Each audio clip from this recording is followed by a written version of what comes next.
Good afternoon mga boss. Today meron tayong installation ng F24 dashcam 4K resolution sa front, tapos 1080p po sa likod. Ito yung pinaka-latest namin mga boss, F24. So kinabit po namin dito sa Toyota Vios. So pasok tayo sa loob mga boss. Pakita ko sa inyo yung camera, kung gaano siya kalinaw. Yan. So yan siya mga boss. Ito yung dual camera mode. So kung gusto niya pag mag-reverse kayo mga boss, by the way, automatic siya. Reverse tayo. Yan, automatic yan siya mga boss. Ito, setup natin. Yan, tapos pag mag-swipe tayo sa right, automatic siya mag-change ng angle. Tapos pwede nyo i-adjust yung taas ng camera. So ganyan siya ka ganda mga boss, yung feature na latest. Yan, pwede nyo up, down, up, down. Let's say matutulog na aso or pusa or bata, may tumatawid, automatic mga boss, makikita nyo siya using this up and down feature na bagong latest natin na dashcam.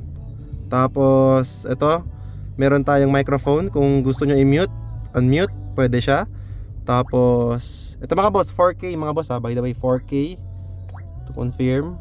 Driving mode 4K 1080p.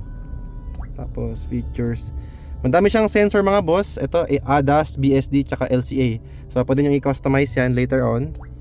Tapos dito po makikita yung mga preview videos, pwede nyo papanoorin. Yan, with wifi siya mga boss Pwede nyo po kunin yung mga video sa phone nyo. Connect nyo lang po sa hotspot na itong dashcam.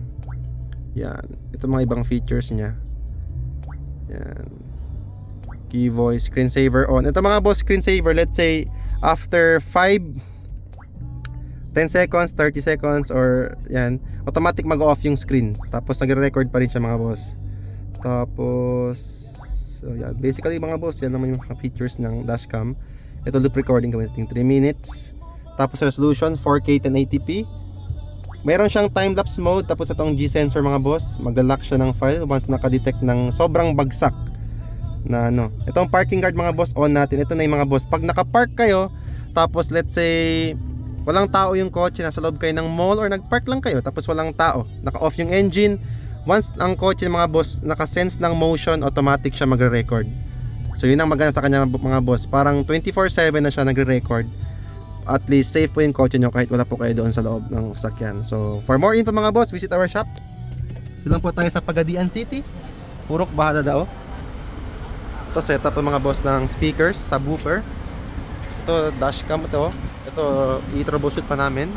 Ito po yung shop natin mga boss, Andres Auto Accessories. Address natin mga boss is yan. So landmark mga boss is this one is going Dao. Rotonda. Tapos ito mga boss is going Zamboanga City. So yun lang mga boss, visit our shop.